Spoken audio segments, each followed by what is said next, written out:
मीरा दिल्ली में अपनी इंटरमीडिएट की पढ़ाई कर रही थी और आज उसका 18वां जन्मदिन था। नूपुर ने नैना को एक नेकलेस दिया और वैशाली ने एक ब्रेसलेट।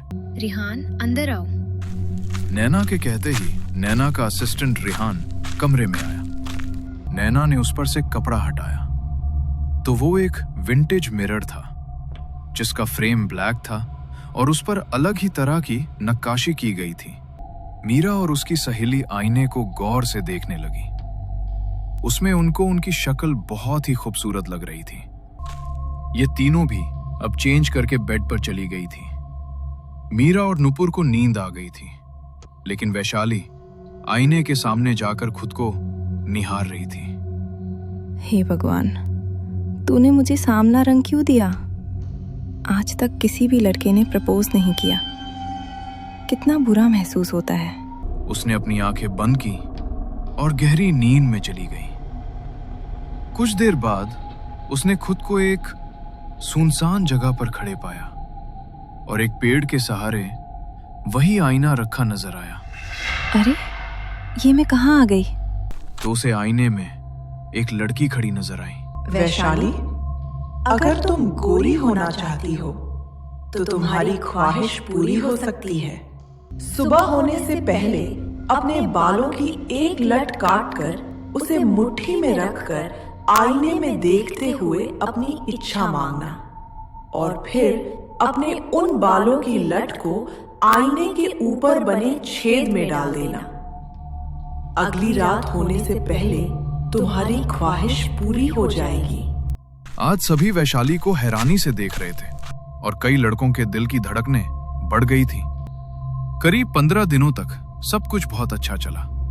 फिर एक रात वैशाली रणवीर के साथ क्लब से घर लौट रही थी। तभी कार रुक गई। अरे, लगता है इंजन में ही कोई प्रॉब्लम हुई है। चलो, मैं तुमको पैदल घर छोड़ देता हूँ। कोई बात नहीं, मैं पैदल चली जाऊंगी। वैशाली अभी कुछ कदम आगे ही चली थी कि तभी वैशाली, वैशाली, ये कौन मुझे आवाज लगा रही है? उसने जंगल की तरफ देखा तो ये आवाज वहीं से आ रही थी। वो आईना एक पेड़ के सहारे खड़ा था और वही लंबे बाल वाली लड़की वैशाली को अपनी तरफ बुला रही थी। अरे, ये? वैशाली चुपचाप खड़ी उसे घूर रही थी। तभी वो लड़की अचानक से उसकी तरफ दौड़ी और वो वहां से ऐसा भागी कि सीधा घर आकर रुकी। अरे, क्या हुआ तुझे? इतनी थकी हुई क्यों लग रही है? कुछ नहीं। वैशाली ने कुछ नहीं कहा और जाकर बाथरूम में अपना मुंह धोने लगी। तभी उसने देखा कि वॉश बेसिन में लगा आईना अपने आप चटकने लगा है। धीरे धीरे उसमें लंबी दरारें आ गई और उसके अंदर वो लंबे बाल वाली लड़की खड़ी नजर आई। और फिर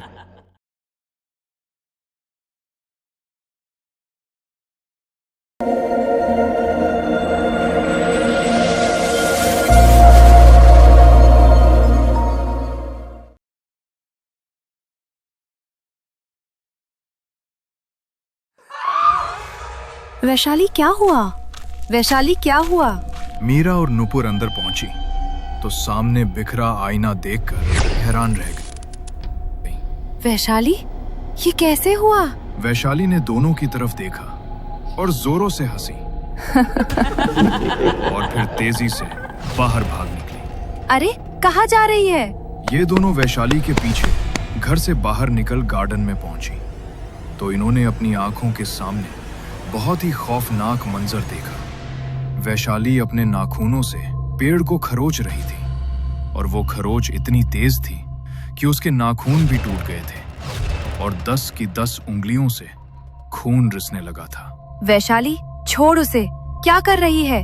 वैशाली ने जुबान निकाली और उन दोनों को देखते हुए पेड़ पर लगे अपने ही खून को चाटने लगी। ये देखकर इन दोनों का दिल दहल उठा। उसके चेहरे पर फिर से भयानक मुस्कान झलक आई। वो वापस घर में भागी। वैशाली उस आईने के सामने जाकर खड़ी हो गई। वो लड़की आईने में खड़ी वैशाली को उसके पास आने के इशारा दे रही थी।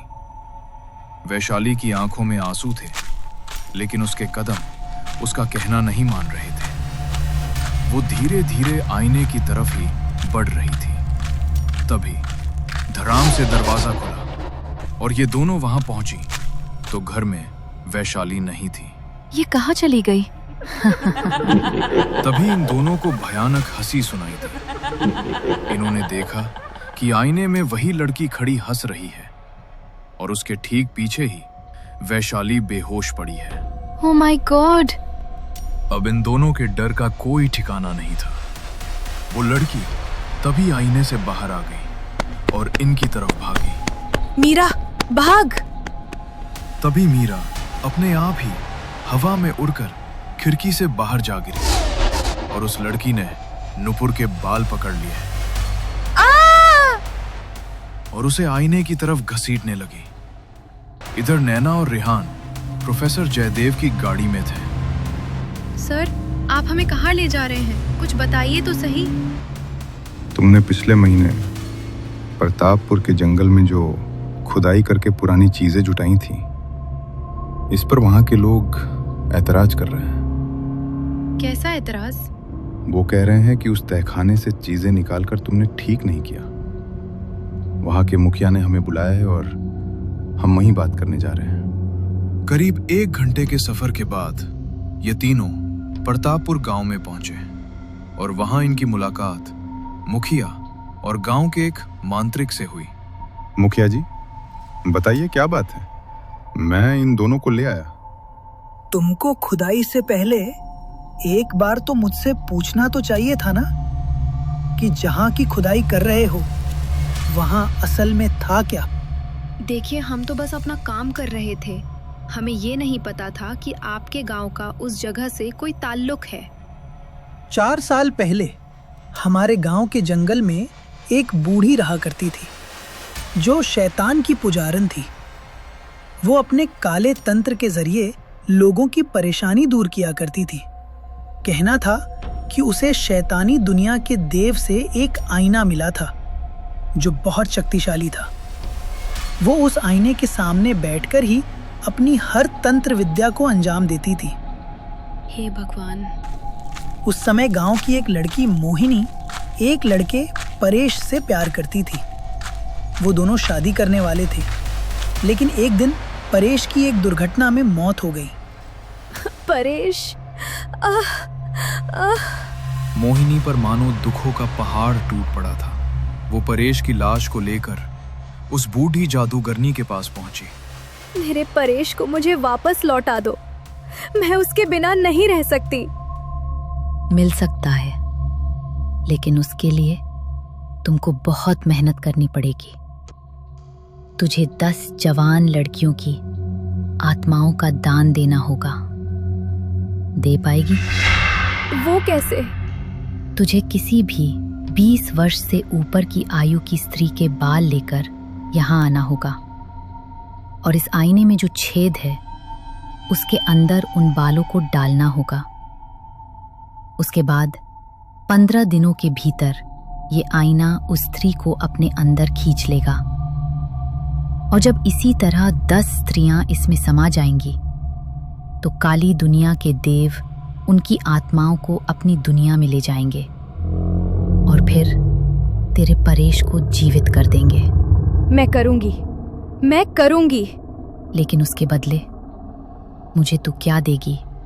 मोहिनी को परेश को पाने की इतनी जल्दी थी कि उसने सबसे पहले उस बूढ़ी तंत्रिका को ही मार दिया और शैतान से सीधा संपर्क जोड़ लिया।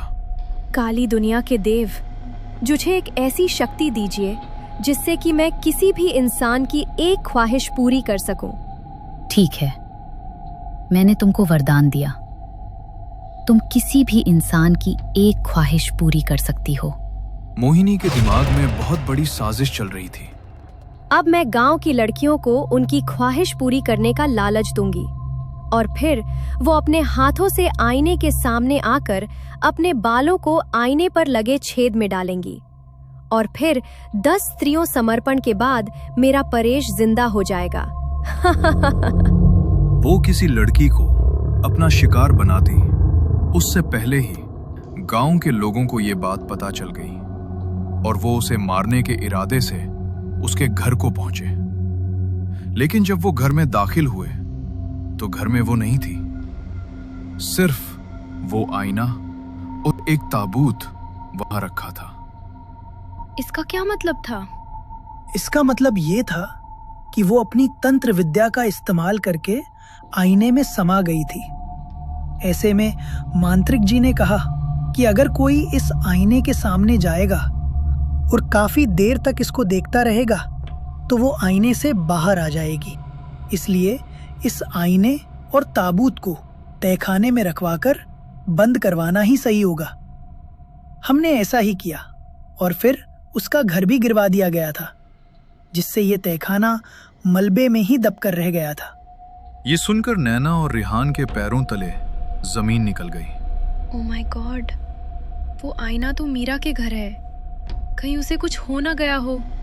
जल्दी चलो, हमें अब उस आईने को खत्म करना ही होगा।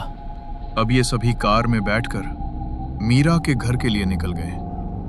नैना ने मीरा को कॉल भी लगाया, लेकिन मीरा उस समय घर के बाहर बेहोश पड़ी थी। नैना और ये सभी लोग तकरीबन 2 घंटे बाद वहां पहुंचे। Oh my God.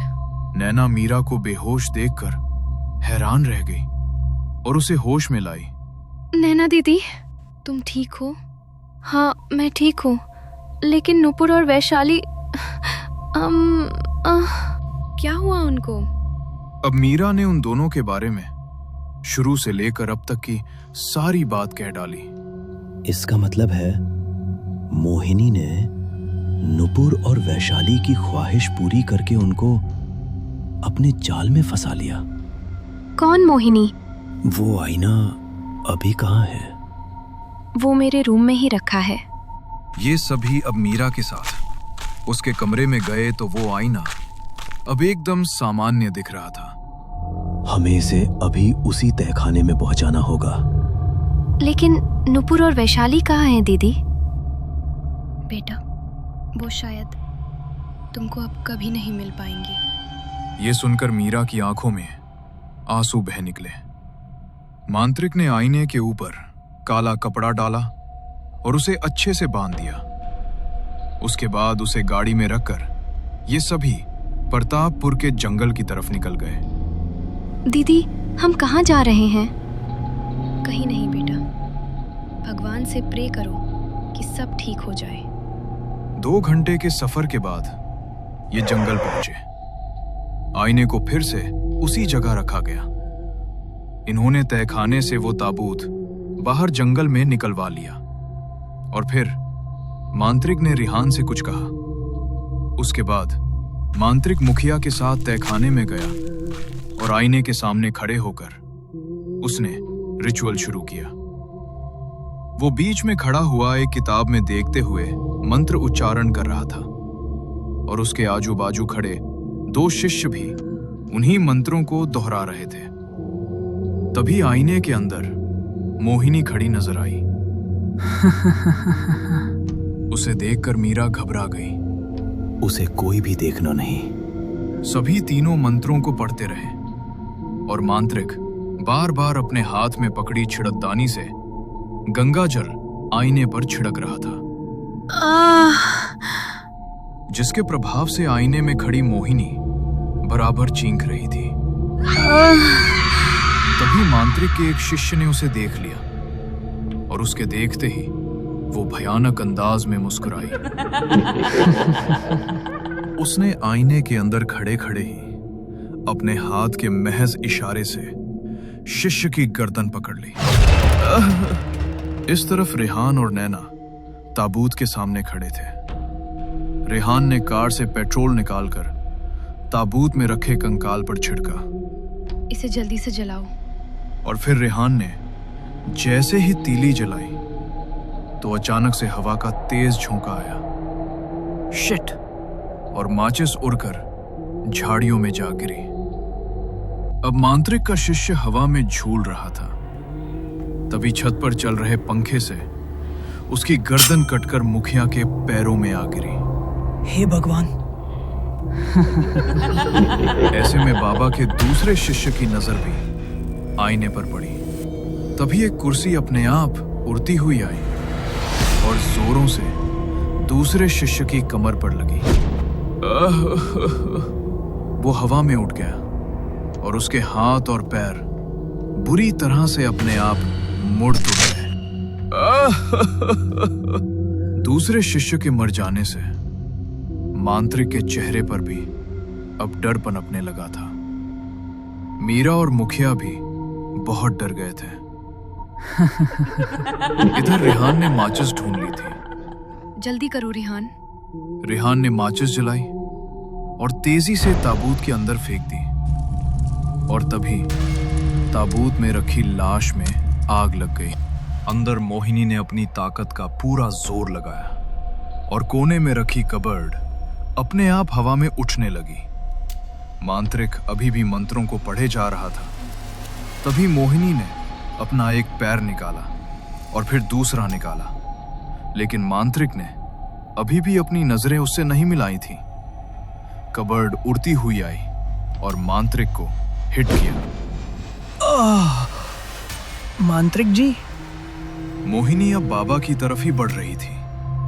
उसके चेहरे पर अजीब तरह का गुस्सा था। तभी मोहिनी। यह आवाज सुनकर मोहिनी एकदम से हैरान रह गई और उसने पलट कर देखा तो पीछे परेश खड़ा था। मोहिनी का चेहरा उसे देख खिल उठा। परेश तुम जिंदा हो गए? मोहिनी ने परेश को गले लगाना चाहा, लेकिन उसका हाथ परेश के शरीर के पार निकल गया। ये क्या? मेरी आत्मा ने शरीर छोड़ दिया है मोहिनी। अब मुझे मुक्ति मिल जाएगी। तभी रिहान और नैना भी अंदर पहुंचे और मोहिनी उनको देख गुस्से से भर गई। तुम दोनों ने मेरे परेश की लाश जला दी। अब मैं तुमको जिंदा नहीं छोड़ूंगी। मोहिनी, तुम मुझसे प्यार करती हो या नहीं? करती हूं और हमेशा करूंगी। जो किया तुमको पाने के लिए किया। मोहिनी, खत्म कर दो ये सब। ये आईना, शैतान से सौदा, ये सब खत्म कर दो।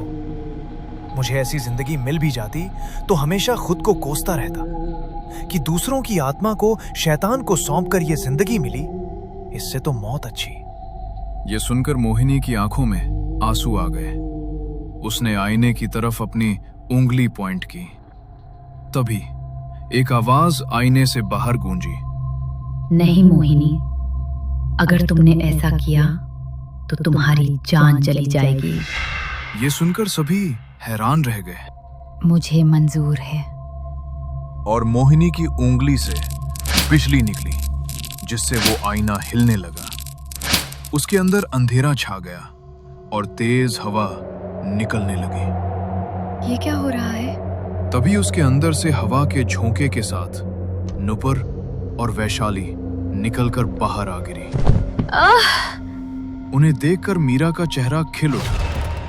तभी मोहिनी ने जोर जोर से एक मंत्र पढ़ा और तभी उस आईने में अपने आप आग लग गई। तभी मोहिनी भी जमीन पर गिर गई और कुछ देर तड़पने के बाद वो शांत हो गई। मोहिनी? ये सभी मोहिनी की लाश को देख रहे थे, जो कि अजीब तरह से रोशन हो रही थी। अगले ही पल उसके शरीर से मोहिनी की आत्मा निकली। मोहिनी? मोहिनी की आत्मा ने भागकर परेश को गले से लगा लिया। क्योंकि अब ये दोनों आत्मा थी, तो ये एक दूसरे को छू सकते हैं। दोनों को लेने के लिए एक दिव्य रोशनी आई और वो दोनों हवा में गायब हो गए। नुपुर, वैशाली, तुम ठीक हो? हाँ नैना। नैना बेटी, आगे से कहीं भी खुदाई करने से पहले उस जगह का इतिहास जरूर जान लेना। याद रखूंगी मांत्रिक जी। उसके बाद ये सभी वापस अपने शहर के लिए रवाना हो गए। मीरा अब अपनी दोनों सहेलियों को वापस पाकर बहुत खुश थी, लेकिन एक आईने के साथ उनका ये अनुभव नुपुर, मीरा और वैशाली को हमेशा याद रहेगा।